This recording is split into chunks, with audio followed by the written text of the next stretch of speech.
Hola, soy Dexke dan kali ini saya akan membahas game yang dimainkan oleh Andrei Esipenko terjadi di Dvoretsky Memorial yang masih sedang berlangsung. Mark Dvoretsky adalah seorang trainer dan penulis catur yang sangat terkenal. Turnamen ini didedikasikan untuknya. So, langsung saja dalam game berikut Esipenko berhadapan dengan Rudik Makarian, Master Internasional dengan elo rating 2458.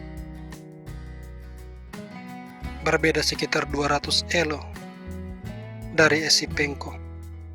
Game ini sangat luar biasa karena mendemonstrasikan kekuatan pin shadowing yang membuat Esipenko sangat superior.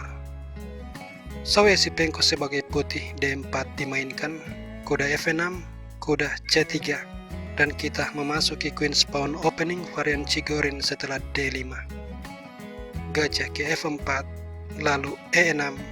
Di sini Esipenko langsung menyerang, kuda B5, kuda ke A6, lalu E3, C6, dan kuda ke C3, kuda C7, kuda F3, gajah D6, mengadu gajah, kuda ke E5, menteri E7, dan menteri F3.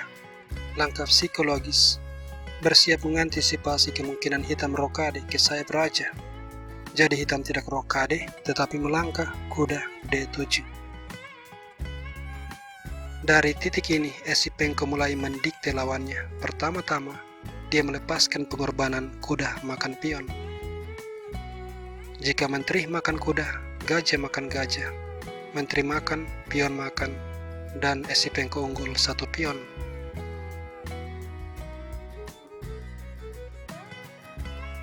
Makarian mencoba gajah makan gajah, menteri makan, kemudian menteri makan kuda. Esipenko mengambil kuda. Dia tetap unggul satu pion. Makarian rokade, lalu menteri ke G3. Shadowing terhadap raja. Pada posisi ini, hitam memainkan langkah yang lumayan licik, yaitu E5. Pion makan, kuda makan, berharap, mungkin berdoa menteri makan kuda, karena kemudian menteri makan pion skak. Esipenko tidak terjatuh ke dalam jebakan murahan seperti ini. Dia melangkah gajah E2, dan setelah menteri E7, mempertahankan kuda sambil bersiap untuk menyerang di sayap menteri. Esipenko rokade ke sayap menteri. Gajah F5, benteng D4, B5, dan benteng D1 memusatkan kekuatan benteng di tengah. B4, kuda A4, setelah kuda ke D7. Di sini Esipenko meletakkan menteri di C7, pinning terhadap kuda, shadowing terhadap menteri. Benteng A C8 mencoba menyingkirkan menteri dari baris ke-7, tapi menteri bertahan dengan menteri B7. Setelah menteri D6 berusaha menghindari shadowing menteri, di sini dia justru terkena shadowing benteng, dan Esipenko memanfaatkan hal ini. E4 dimainkan. Kalau gajah mengambil pion, benteng makan gajah, Esipenko menang perwira.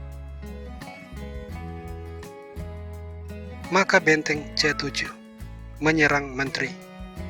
Menteri makan pion. Di sini hitam mungkin berpikir bahwa Esipenko melakukan kesalahan sebab dia cepat-cepat mendorong C5, forking terhadap menteri dan benteng. Tetapi mudah saja bagi Esipenko, dia mempertahankan diri dengan langkah sederhana, menteri A3. Pinning terhadap pion mencegah pion mengambil benteng. Menteri ke H6 skak, benteng mundur ke D2, menutup skak. Gajah makan pion, dan F3. Gajah mundur, lalu kuda ke C3, menyerang pion. Jika D4, kuda akan melompat ke D5 menyerang benteng, benteng B7, dan menteri A6. Kembali menyerang benteng, benteng mundur selangkah, dan menteri E6 skak. Benteng menutup skak, kuda E7 skak, sambil menyerang kuda. Raja F8 langkah terbaik, dan di sini gajah ke C4, sebuah jebakan, sebab setelah benteng makan kuda, menteri melakukan skak mat. Kita kembali. Pada posisi ini kuda ke B6 dimainkan mempertahankan pion. Esipenko meletakkan raja di B1 menghindarkan diri dari shadowing dan menambah serangan terhadap pion. D4 dimainkan, kuda ke B5. Setelah benteng E7, Esipenko mengambil pion. Sekarang dia unggul 2 pion sambil di saat yang sama menyerang benteng. Benteng E8 mempertahankan diri sambil menyerang gajah. Tetapi di sini kuda makan pion sambil mempertahankan gajah. Menteri makan pion dan gajah B5 berusaha menyingkirkan benteng dari E8.